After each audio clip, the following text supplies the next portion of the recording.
So in this video, I wanted to talk a little bit about Muji pens.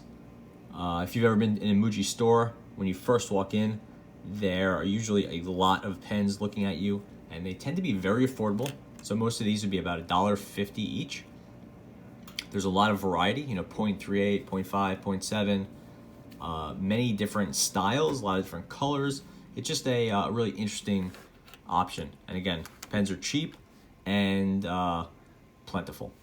And at Muji's, there's more and more I see. I know I live by a few, and they're a growing presence in the US as well as other countries. Here are some of my favorite Muji pens. I've had a lot, and they have a lot of variety, but these are the ones I tend to go with. First of all, I would say is the simplest of the bunch, and this is the names are a little strange. They're just descriptors. They're not really true names.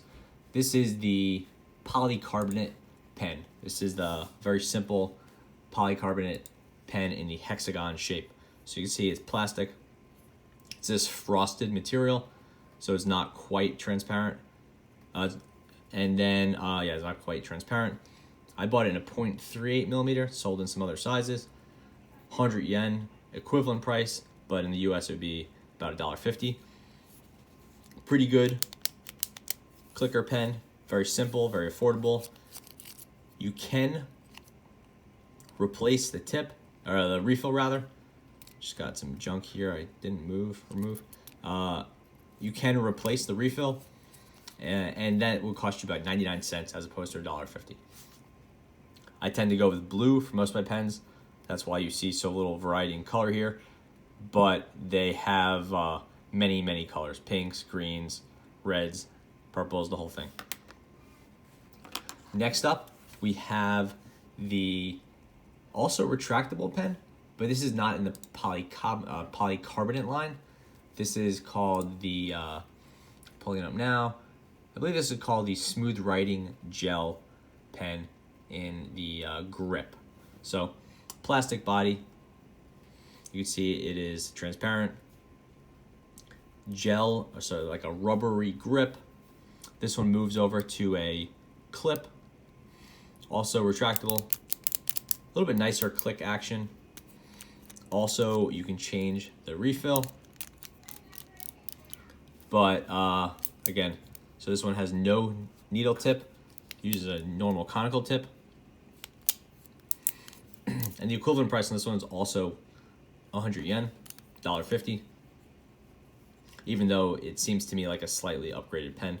That said, I do like the looks of this polycarbonate one better.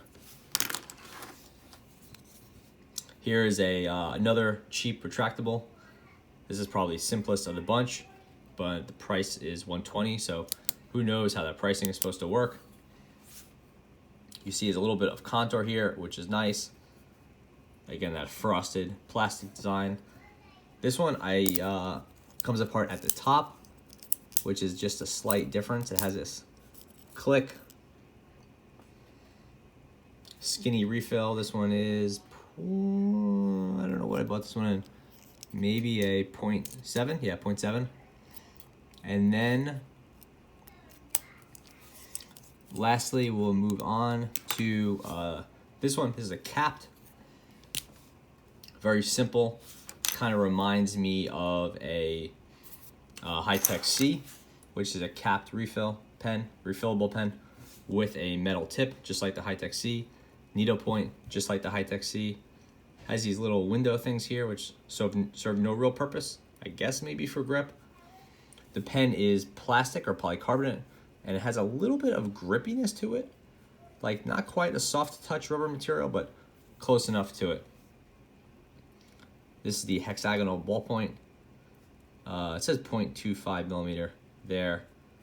So I thought this was a 0.38 millimeter, but nope, this is the 0.25. So that's a nice and skinny pen.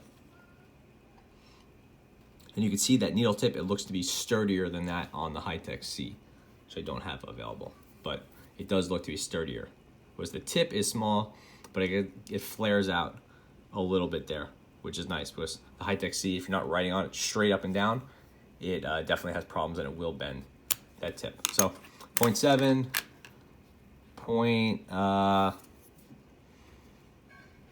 doesn't say on that one. I think it's 0.5, 0.7, 0.38. Got a full variety here.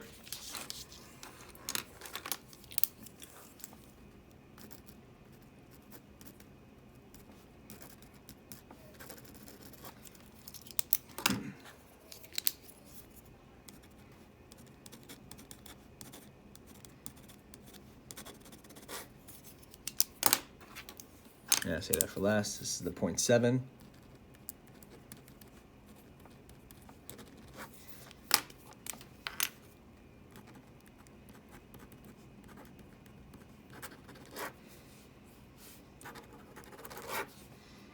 It's a very usable, very writable 0.25 millimeter.